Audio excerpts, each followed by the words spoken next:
ஸ்ரீ குருபியோ நமக.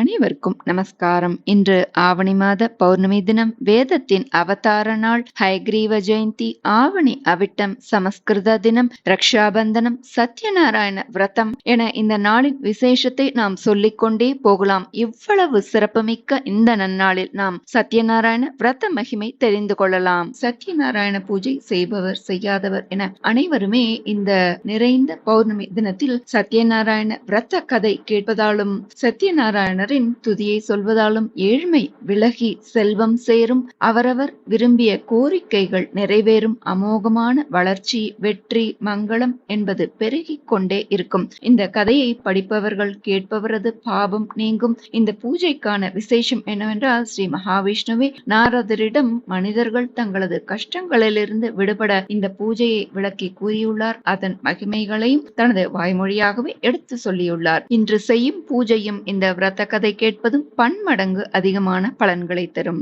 நாம இப்போ சத்யநாராயண விரத கதை பார்க்கலாம். ஒரு ஊர்ல வீரபிரதன் ஒருவன் தன்னோட மனைவியோட வாழ்ந்திருந்தான். அவன் நல்ல உழைப்பாளி, இருந்தாலும் வறுமையில் வாடினான். அவன் தன்னுடைய குடும்ப கஷ்டத்தை மனசுல நினைச்சுட்டு கவலையோட இப்படி நடந்து போயிட்டு இருந்தான். அப்போ அந்த வீரபிரதனின் கஷ்டங்களை அறிந்த மகான் ஒருத்தர் சோகத்தோட அந்த வீரபிரதனை தடுத்து நிறுத்தினார். வீரபிரதா, சௌக்கியமா அப்படின்னு சொல்லி கேட்கிறார். நீங்க யாரு? என்னோட பேர் உங்களுக்கு எப்படி தெரியும்? உங்களை நான் இது வரைக்கும் பார்த்ததே இல்லையே அப்படின்னு சொல்லி கேட்கிறான். இந்த உலகத்துல என்ன தெரியாதவர்களே இருக்க முடியாதுப்பா. எல்லாரும் என்ன தினமும் பார்க்கிறார்கள். அவர்களையும் நான் தினந்தோறும் பார்த்துட்டு இருக்கேன். நான் அவர்கள்ட்ட பேச மாட்டேனான்னு ஏங்குபவர்கள் தான் பலர். நீ என்ன புண்ணியம் செய்திருக்காயோ, நானே இன்னைக்கு உன்னை வந்து தேடி பேசுறேன். பின்ன இருக்காதா என்ன? என்ன பகவான் ஸ்ரீமன் நாராயணனே வந்து பேசுறாருன்னா உண்மையிலேயே வீரபிரதன் புண்ணியம் செய்துதானே இருக்கணும் இல்லையா? சரி, நீ கஷ்டப்படுறேன், உன்னுடைய கஷ்டங்கள்லாம் சொல்லி பல முறை என்கிட்ட முறையிட்டு இருக்க. அதனால அந்த கஷ்டத்துல இருந்து மீள்றதுக்கு உனக்கு ஒரு வழி சொல்றேன் கேளு. சத்யநாராயண பூஜைன்னு ஒண்ணு இருக்கு.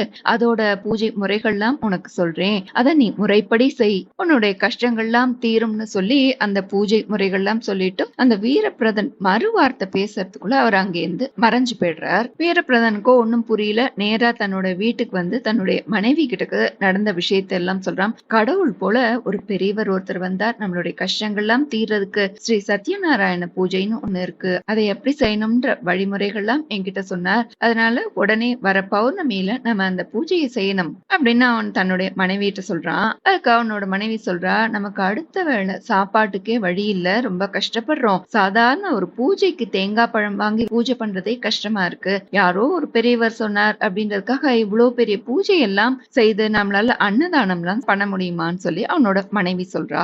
எதுவா இருந்தாலும் சரி, அந்த பெரியவர் சொன்ன மாதிரி வர பௌர்ணமி அன்னைக்கு இந்த பூஜையை நல்லபடியா செஞ்சு முடிக்கணும். அதுக்குரிய ஏற்பாட்டை நான் பண்றேன். கடவுள் இருக்கார், அவர் பார்த்துப்பார். கண்டிப்பா நமக்கு ஏதானும் வழிவிடுவார். நான் பிச்சை எடுத்தாவது இதற்கு தேவையான பொருள் எல்லாம் நான் ஏற்பாடு பண்றேன்னு சொல்லிட்டு அவன் சேர்ந்து போய் ஒவ்வொரு வீடா போய், அம்மா, நான் ஸ்ரீ சத்யநாராயண பூஜை செய்ய போறேன், உங்களால முடிந்த உதவியை செய்யுங்கன்னு சொல்லி யாச்சகம் கேட்கிறான். அவன் எதிர்பார்த்ததை விட பகவான் அருளால அவனுக்கு தேவையான பொருட்கள்லாம் போரும்ன்ற அளவுக்கு நிறைய கிடைக்கிறது. பூஜையிலையும் அன்னதானத்திலையும் கலந்துக்கிறதுக்கு எல்லோரையும் அழைத்தான். பூஜையும் தொடங்கினான். வந்தவர்களோ, இவன் பார்க்க பரதேசி போல இருக்கான், ஆனா சத்யநாராயண பூஜை செய்கிறானாமே, செய்தால் கோடீஸ்வரனாகவும் மாறிவிடுவானா அப்படின்னு சொல்லி வந்த சிலர் வயிற்றறிச்சலோடையே பூஜையிலையும் கலந்துக்கிறா. அந்த பக்கமாக ஒரு வழிபோக்கன் வரான். அவனும் அந்த பூஜையில கலந்துக்கிறான். பூஜை நல்லபடியா முடியறது. வீரபிரதன், அவனுடைய மனைவி, குழந்தைகள் எல்லோரும் வந்தவர்களுக்கெல்லாம் இன்முகத்தோட உணவை பரிமாறினார்கள். விருந்து முடிந்து எல்லாருமே புறப்படுறா. ஆனா அந்த வழிபோக்கன் மட்டும் இந்த வீரபிரதன்ட்ட,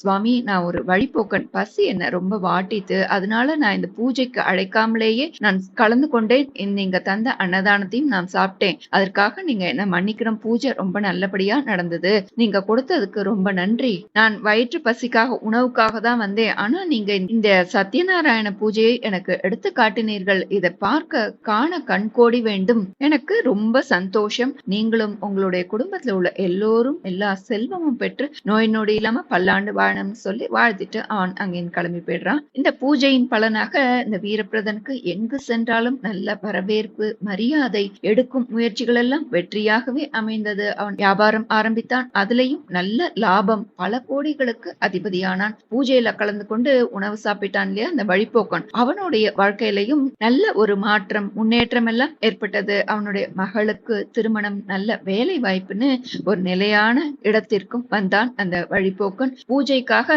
எதையுமே செய்யாமல் வீரபிரதர் நடத்திய பூஜையில் ஒரு நல்ல எண்ணத்துடன் கலந்து கொண்டதற்கே மேன்மை பெற்றான் அந்த வழிப்போக்கன். மற்றவர்களோ இந்த வீரபிரதனின் பூஜை மற்றும் அன்னதானத்தை கேலி பேசியபடியே கலந்து கொண்டார்கள். அதனால் அவர்கள் முன்னிருந்தது போலவே தான் காலத்தை கழித்தார்கள். இதிலிருந்து நாம் சத்யநாராயண பூஜை செய்பவர்கள் மட்டுமில்லாமல் நல்ல மனத்துடன் தூய்மையான பக்தியுடன் கலந்து கொள்பவர்களுக்கு புண்ணியம் கிடைக்கும் என்பது நிச்சயம். அவர்கள் வாழ்க்கை மேன்மையாக இருக்கும்ன்றதை நாம் தெரிந்து கொள்ள முடிகிறது. இந்த தினத்தில் இந்த விரத கதை கேட்டாலே அவர்களது ஏழ்மை விலகும், செல்வம் சேரும், அவர்கள் விரும்பிய கோரிக்கைகள் எல்லாம் நிறைவேறும். சத்யநாராயணரை வணங்கி பெருமாளின் சக்தி வாய்ந்த 108 நாமங்களையும் கஷ்டத்தை போக்கும் அஷ்டகத்தையும் ஒரு முறை சொல்லி பலன் பெறுவோம். ஸ்ரீ சத்யநாராயண அஷ்டோத்தர சதநாமாவளி. ஓம் சத்யதேவாய நமஹ. ஓம் சத்யாத்மனே நமஹ. ஓம் சத்யபூதாய நமஹ. ஓம் சத்யபுருஷாய நமஹ. ஓம் சத்யநாதாய நமஹ. ஓம் சத்யசாட்சினே நமஹ. ஓம் சத்யயோகாய நமஹ. ஓம் சத்யஞானாய நமஹ. ஓம் சத்யஞானப்பிரியாய நமஹ. ஓம் சத்யநிதயே நமஹ. ஓம் சத்யசம்பவாய நமஹ. ஓம் சத்யபிரபுவே நமஹ. ஓம் சத்யேஸ்வராய நமஹ. ஓம் சத்யகர்மணே நமஹ. ஓம் சத்யபவித்ராய நமஹ. ஓம் சத்யமங்களாய நமஹ. ஓம் சத்யகர்பாய நமஹ. ஓம் சத்யபிரஜாபதயே நமஹ. ஓம் சத்யவிக்ரமாய நமஹ. ஓம் சத்யசித்தாய நமஹ. ஓம் சத்யாச்சுதாய நமஹ. ஓம் சத்யவீராய நமஹ. ஓம் சத்யபோதாய நமஹ. ஓம் சத்யதர்மாய நமஹ. ஓம் சத்யாக்ரஜாய நமஹ. ஓம் சத்யசந்துஷ்டாய நமஹ. ஓம் சத்யவராஹாய நமஹ. ஓம் சத்யபாராயணாய நமஹ. ஓம் சத்யபூர்ணாய நமஹ. ஓம் சத்யௌஷதாய நமஹ. ஓம் சத்யசாஸ்வதாய நமஹ. ஓம் சத்யப்பிரவர்தனாய நமஹ. ஓம் சத்யவிபவே நமஹ. ஓம் சத்யஜேஷ்டாய நமஹ. ஓம் சத்யஸ்ரேஷ்டாய நமஹ. ஓம் சத்யவிக்ரமினே நமஹ. ஓம் சத்யதன்வினே நமஹ. ஓம் சத்யமேதாய நமஹ. ஓம் சத்யாதீஷாய நமஹ. ஓம் சத்யக்ரதவே நமஹ. ஓம் சத்யகாலாய நமஹ. ஓம் சத்யவத்சலாய நமஹ. ஓம் சத்யவசவே நமஹ. ஓம் சத்யமேகாய நமஹ. ஓம் சத்யருத்ராய நமஹ. ஓம் சத்யபிரம்மணே நமஹ. ஓம் சத்யாமிருதாய நமஹ. ஓம் சத்யவேதாங்காய நமஹ. ஓம் சத்யசதுராத்மனே நமஹ. ஓம் சத்யபோக்த்ரே நமஹ. ஓம் சத்யசுச்சயே நமஹ. ஓம் சத்யார்ஜிதாய நமஹ. ஓம் சத்யேந்திராய நமஹ. ஓம் சத்யசங்கராய நமஹ. ஓம் சத்யஸ்வர்காய நமஹ. ஓம் சத்யநியமாய நமஹ. ஓம் சத்யமேதாய நமஹ. ஓம் சத்யவேத்யாய நமஹ. ஓம் சத்யபீயூஷாய நமஹ. ஓம் சத்யமாயாய நமஹ. ஓம் சத்யமோகாய நமஹ. ஓம் சத்யசுரானந்தாய நமஹ. ஓம் சத்யசாகராய நமஹ. ஓம் சத்யதபசே நமஹ. ஓம் சத்யசிம்ஹாய நமஹ. ஓம் சத்யமிருகாய நமஹ. ஓம் சத்யலோகபாலகாய நமஹ. ஓம் சத்யஸ்திதாய நமஹ. ஓம் சத்யதிக்பாலகாய நமஹ. ஓம் சத்யதனுர்தராய நமஹ. ஓம் சத்யாம்புஜாய நமஹ. ஓம் சத்யவாக்யாய நமஹ. ஓம் சத்யகுரவே நமஹ. ஓம் சத்யநியாயாய நமஹ. ஓம் சத்யசாட்சினே நமஹ. ஓம் சத்யசம்வృతాய நமஹ. ஓம் சத்யசம்பிரதாய நமஹ. ஓம் சத்யவஹ்னயே நமஹ. ஓம் சத்யவாயுவே நமஹ. ஓம் சத்யசிகராய நமஹ. ஓம் சத்யானந்தாய நமஹ. ஓம் சத்யாதிராஜாய நமஹ. ஓம் சத்யஸ்ரீபாதாய நமஹ. ஓம் சத்யகுஹ்யாய நமஹ. ஓம் சத்யோதராய நமஹ. ஓம் சத்யஹ்ருதயாய நமஹ. ஓம் சத்யகமலாய நமஹ. ஓம் சத்யநாளாய நமஹ. ஓம் சத்யஹஸ்தாய நமஹ. ஓம் சத்யபாஹவே நமஹ. ஓம் சத்யமுகாய நமஹ. ॐ सत्यजिह्वाय नमः। ॐ सत्यदंष्ट्राय नमः। ॐ सत्यनासिकाय नमः। ॐ सत्यश्रोत्राय नमः। ॐ सत्यचक्षसे नमः। ॐ सत्यशिरसे नमः। ॐ सत्यमुकुटाय नमः। ॐ सत्याम्बराय नमः। ॐ सत्याभरणाय नमः। ॐ सत्यायुधाय नमः। ॐ सत्यश्रीवल्लभाय नमः। ॐ सत्यगुप्ताय नमः। ॐ सत्यपुष्कराय नमः। ॐ सत्याद्रिदाय नमः। ॐ सत्यभामावतारकाय नमः। ॐ सत्यगृहरूपिणे नमः। ॐ सत्यप्रहरणायुधाय नमः। इति श्री सत्यनारायण स्तोत्रशतनामावली सम्पूर्णम्। श्रीगुरुभ्यो नमः। श्री सत्यनारायण अष्टकम्। आदिदेवं जगत्कारणं श्रीधरं लोकनाथं विभुं व्यापकं शङ्करं सर्वभक्तेष्टदं मुक्तिदं माधवं सत्यनारायणं विष्णुमीशं भजे। सत्यनारायणं विष्णुमीशं भजे। सर्वदा लोककल्याणपारायणं देवगोविप्ररक्षार्थसद्विग्रहं दीनहीनात्मभक्ताश्रयं सुन्दरं सत्यनारायणं विष्णुमीशं भजे। सत्यनारायणं विष्णुमीशं भजे। दक्षिणे यस्य गङ्गा शुभा शोभते राजते सारमा यस्य वामे सदा यः प्रसन्नाननो भाति भव्यश्च तं सत्यनारायणं विष्णुमीशं भजे। सत्यनारायणं विष्णुमीशं भजे।